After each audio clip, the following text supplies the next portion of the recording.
and welcome to Let's Talk About the Middle East. I'm Juliana Musheyev, and John Dickman is here helping us with the soundboard. Andy is on vacation this week, but she will be back on the show next week. On this show, we talk about the Middle East, its culture, politics, religion, history, just about anything that captures the complexity of the region. We hope to promote open and honest discussion about the conflict in Israel and Palestine and to humanize the conflict by getting to know people who have a stake in the issues. You're listening to WSLR 96.5 LPFM Sarasota and WBPV 100.1 LPFM in Bradenton. The opinions and views expressed on Let's Talk About the Middle East are strictly those of the hosts and guests and do not necessarily reflect those of the station manager, the board of directors, or anyone else affiliated with WSLR. Amy Goodman is coming to Sarasota on Monday, May 2nd, 2016 at 7 p.m. at the Unitarian Universalist Church of Sarasota. During this 2016 election season, Democracy Now!'s Amy Goodman is on a North American speaking tour to mark the 20th anniversary of the daily independent global TV radio news hour. Democracy Now! 20 years covering the movements changing America. Democracy Now! Is the modern-day underground railroad of information, bringing stories from the grassroots to the global audience. This event is co-sponsored by WSLR and WMNF. The event is Monday, May 2nd, 2016 at 7 p.m. Tickets are $15 in advance, $20 the day of the event. Go to WSLR.org for tickets or call the office at 894-6469. Sarasota UU Church is at 3975 Fruitville Road. Today we will be speaking to Eman Khaliq, a Palestinian refugee and organizer with Answer Coalition. I met Eman in D.C. while attending a protest against AIPAC and in support of Palestine. Thank you for being with us, Eman. Are you there? Yeah, I'm here. Cool. How are you? I'm good. How are you? Great. So I want to start out just with the basics. I don't think we really talk about the basics on this show enough. And I don't know if a lot of people realize what it means for there to be occupied territories in Israel. Are these territories considered part of Israel, or are they considered their own state? What kinds of rights do these people in these territories have? What kind of laws do they have to follow? Can you sort of explain to us the basic concept of what occupied territories are and how it came to be this way? Yeah, sure. So the occupied territories that I was familiar with were the West Bank and Jerusalem. You had, in Jerusalem, so that's where I lived, you were considered a second-class citizen in what is considered Israel. So technically you were part of Israel. You had a blue ID. That gave you slightly a little bit more privilege in terms of movement. So you were able to go through checkpoints. You were able to go into Israel, travel, things like that. Own a home, live in that area. But then in the West Bank, it was a lot more restricted. And so you had I think it was a green ID, where, that restricted what checkpoints you can go through. You would have to get a special visa to go into areas of Jerusalem or Israel. And so that's kind of the gist of, I think, if we're talking about basics, it really comes down to the color of your ID, unfortunately. And that will determine, how much you can move around, what rights you have in terms of, owning land and property there.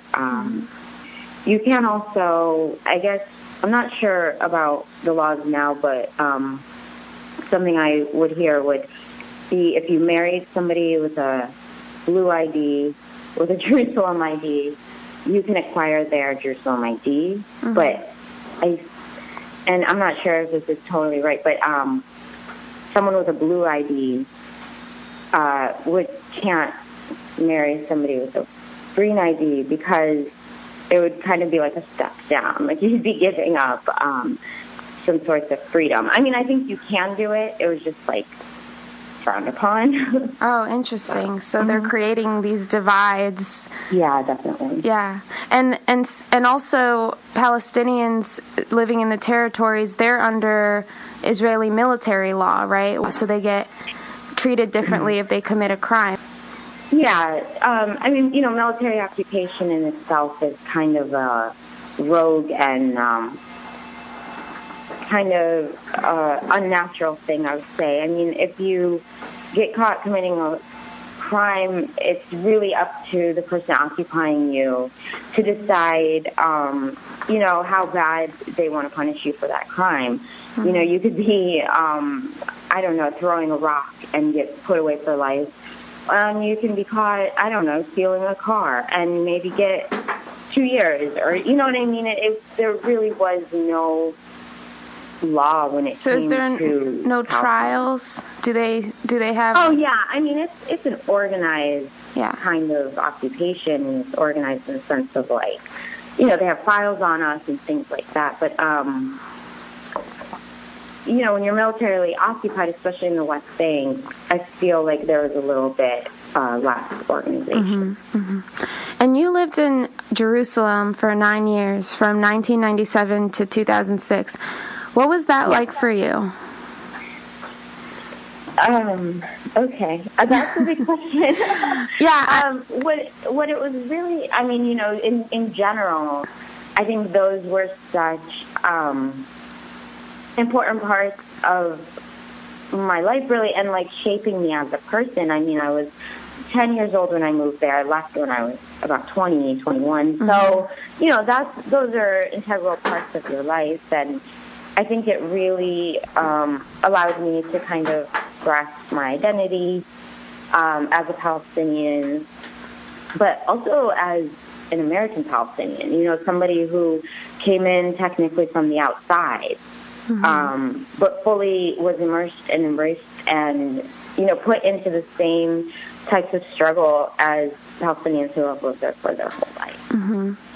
And you were, you were living there when the wall was built. We had a local event last week at Fogartyville Media and Arts Center where we watched a film called Roadmap to Apartheid.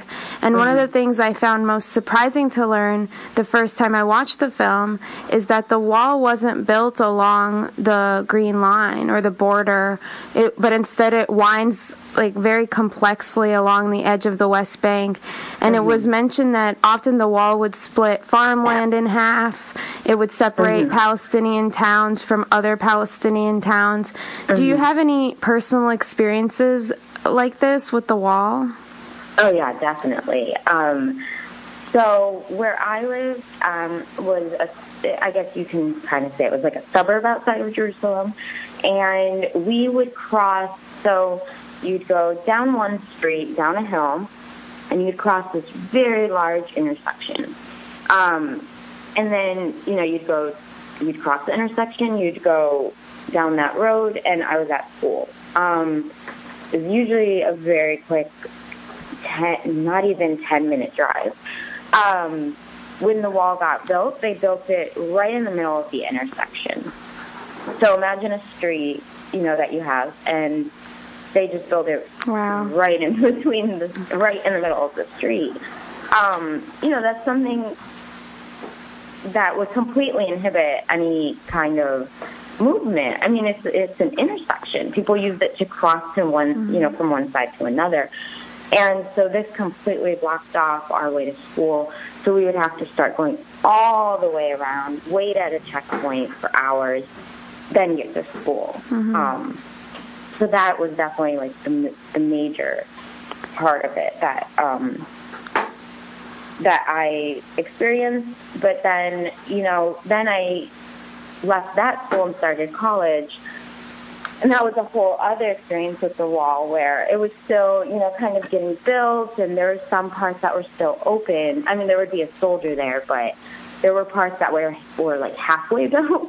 And in order to get from my home to college, I I would have to, like, climb boulders and rocks and parts of the wall to get to the other side to get to school. So it definitely, caused a major roadblock, literally, to get around. Right. Occupation and apartheid are systems of division, and they make it extremely hard for the indigenous people there. In order to get us, frustrated, to get us to be like, well, you know what, I'm just not going to live here anymore. I mean, that was something, I witnessed. I witnessed so many of my friends who had the privilege to leave because they were U.S. citizens get up and be like, you know what, I'm not doing this. I'm not living here anymore. It's way too hard to get around. Businesses got affected.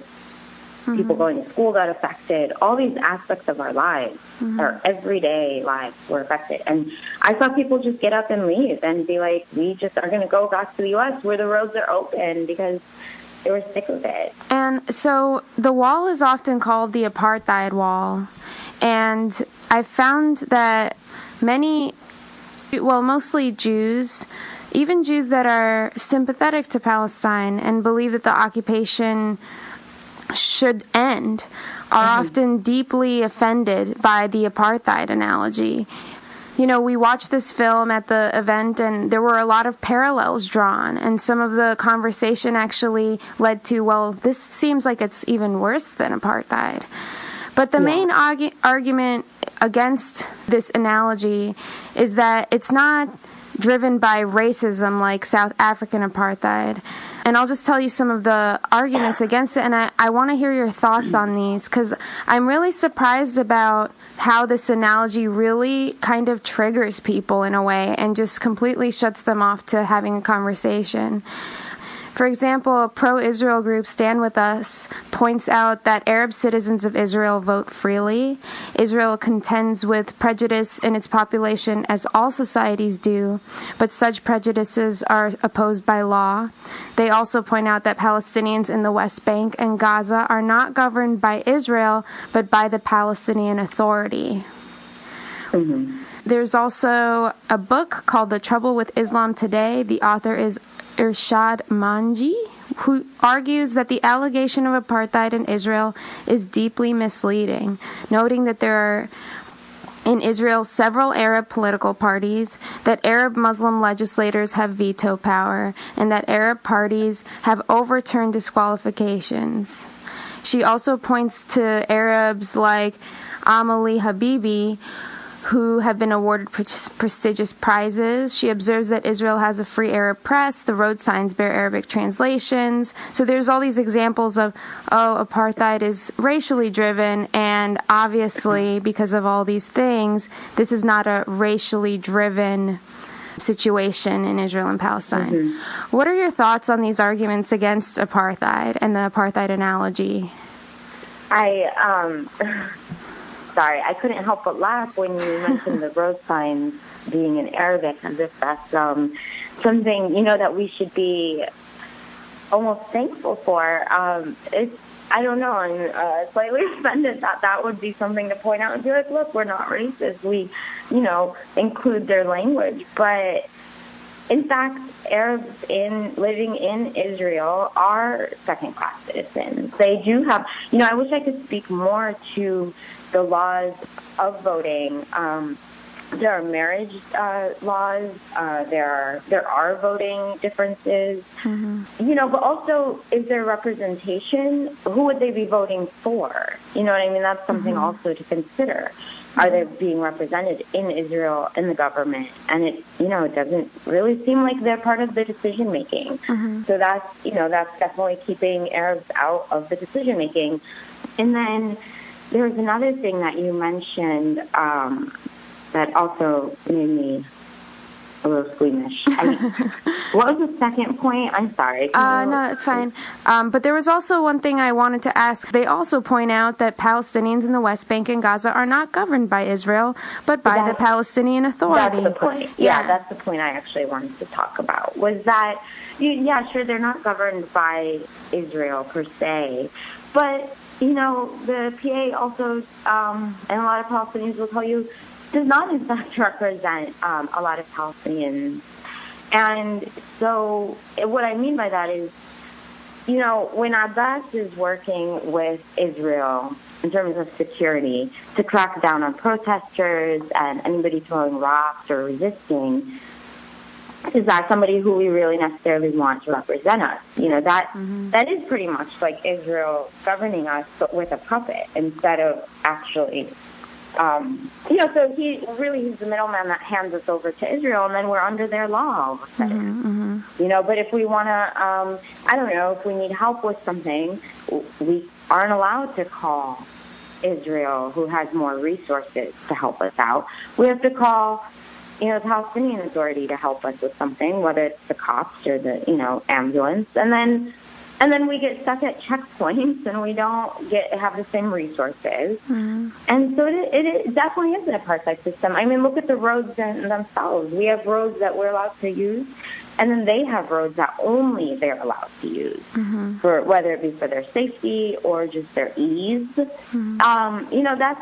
a system of division. Yeah.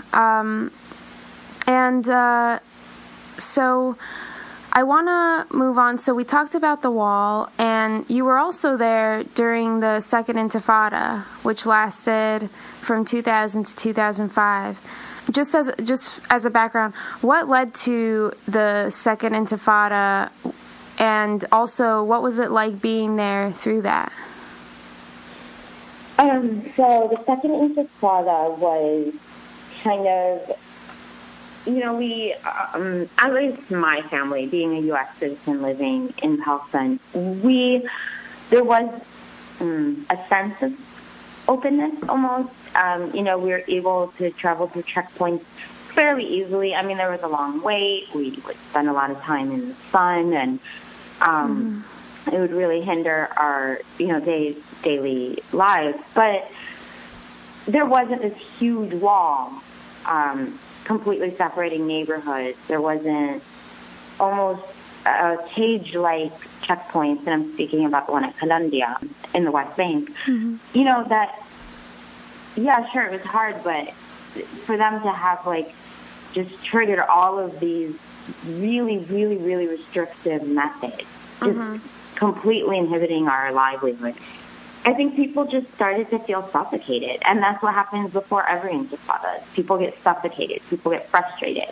People, get tired of living that way. And I think also, in 2000, or when the Second Intifada started, Sharon visited Al-Aqsa compound, where, that's the place that we can consider very holy to us. It's historic to Islam and Christianity, and so he visited with thousands of security guards, and they started talking about efforts to tear it down into whatever temples may exist underneath, and all of these things. And I mean, that's something that as a people with a history and a culture there would terrify you, would it not? To have your history and your religious symbols and things like that, your existence completely erased. That's a terrifying thing. And so people stood up and fought back, and I think that's what triggered it. Although there's always this, underneath, this boiling kind of feeling underneath when you experience everyday racism and apartheid. Right, yeah. It's funny reading about the Intifada just in historical articles, and they make it seem like Sharon visiting the Al-Aqsa was, the thing that sparked it, and from out of nowhere came this. And I read that, and I'm like, I don't know if it just happened that way. It was. But that's how social movements or movements of resistance are always portrayed as and suddenly this erupted. What was it like to be there during the Intifada? It was both terrifying and exciting. It was one of the saddest times. I mean, from things like the Jenin massacre and just like watching it on TV and seeing, and hearing people I knew experiencing it. College was, shut down for days. It became a very grim time because, like you said, there are a lot of social movements that are both, are igniting and exciting and they're fighting back, but there's also a very sad layer to it because we lose people and, people get hurt, families get torn apart. And so I saw that, but I also saw, for the first time, as somebody who moved there, as somebody who was grappling with this dual identity, it was the first time I got to feel extremely proud of being Palestinian. I truly understood what it means to be somebody who struggles and to fight back when, necessary. It's really a survival mechanism, and I think that was, really the time that solidified my identity as a Palestinian. That's cool. I want to ask about Hamas, which is actually a really sensitive topic. As you know, most people in the United States would say that Hamas is a terrorist organization. I would think that most of our listeners would agree. Can you explain to our listeners what your view of Hamas is? Yeah. So a lot of people like to think of Hamas as this, like, Islamic terrorist organization. Sometimes people will compare it to something like ISIS, which is completely not the case. I mean, the political motivations are completely different. Honestly, and this, people, like you said, may not agree. In my brain, this is how I explain it, is like they are people who are resisting a very violent occupation who happen to be Muslim. That's how I view Hamas. This isn't to say I agree with everything Hamas does. I'm not a member of Hamas or anything like that, but like that's how I see it in my head, is that this is a group that's organized, that people support, and really is just resisting a military and violent occupation in the way they know how. So it's definitely not like ISIS is what I'm trying to say. It's more just a group that happens to be Muslim that is a legitimate and resisting fighting force mostly in Gaza. Yeah, and that brings me to, what type of resistance do we need to reach a one-state solution? When I spoke to you in D.C. and I asked you, what you think the solution is, you said a one-state solution, a democracy with equal rights for all. It doesn't seem like that would happen through a conventional peace process. What do you think will get us there? That's a big question.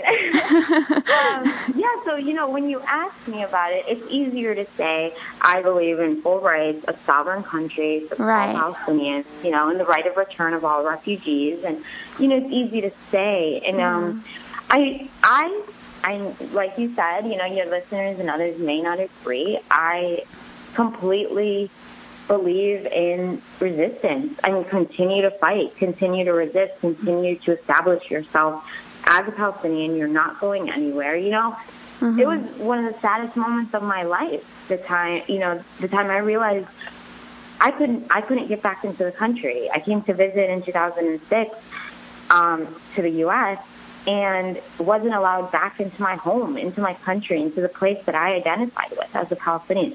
It was a crushing experience for me. And I think, I always help people there used to envy me and say, oh, you can just get up and go to the U.S.